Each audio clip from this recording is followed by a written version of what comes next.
And the seller's like, I still want my 700. And on offer date, they got 3 offers, and the highest one was 520. And then the seller was like, I'm renting it out. Forget it. This episode is brought to you by Shrubs.me. So while all this is happening, TK, it seems, and I don't know if this is in fact true, but it is. I did see it from numerous sources that Toronto proper condo inventory is shrinking. Mm. Does that sound right to you? Because I forget here, Okay. and it doesn't matter, but It some doesn't research company that, Sure. did Looks at stuff. something somehow.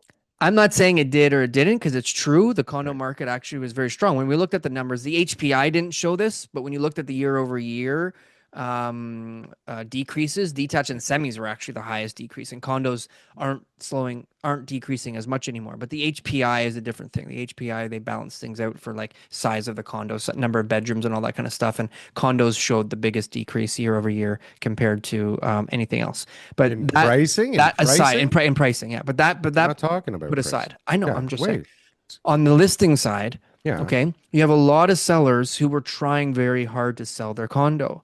And eventually what How happens hard? is, like, for months, that's what I mean. So Was for that- months, they're trying to That sell their sounds condo. difficult. Yeah. And that they're there on the market and they're going, I need this much money in order to be able to sell to get out, because I don't want to be in the condo market anymore. But as that price comes down and the realtor goes, well, 600, 550, 500, we need to list it at 450, or, whatever the numbers are, they're finally going, it's better off for me just to rent.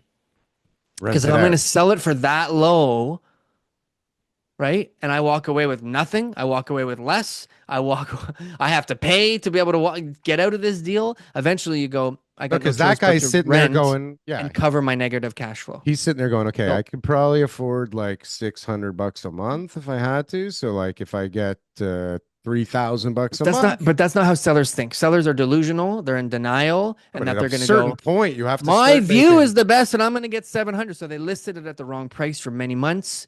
Yeah. Their agent staged it and did open houses and had all sorts of bunch of stuff that doesn't work.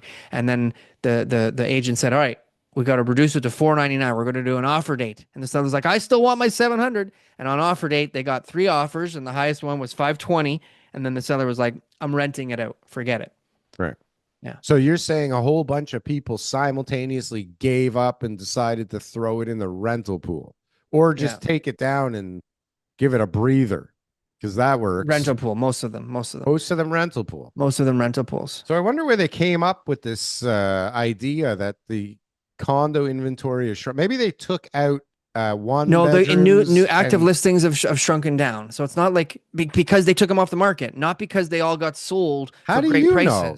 How do you? Because that's what I'm witnessing. No, I not know- that they got sold. Oh, right. Okay. Yeah. They didn't sell. So they Yeah. came off. Okay. So you're a genius. Right. I didn't even active think of that. listings are down. But that's So they just came off. that's the like underlying Enough. tone and situations that a lot of these people are in.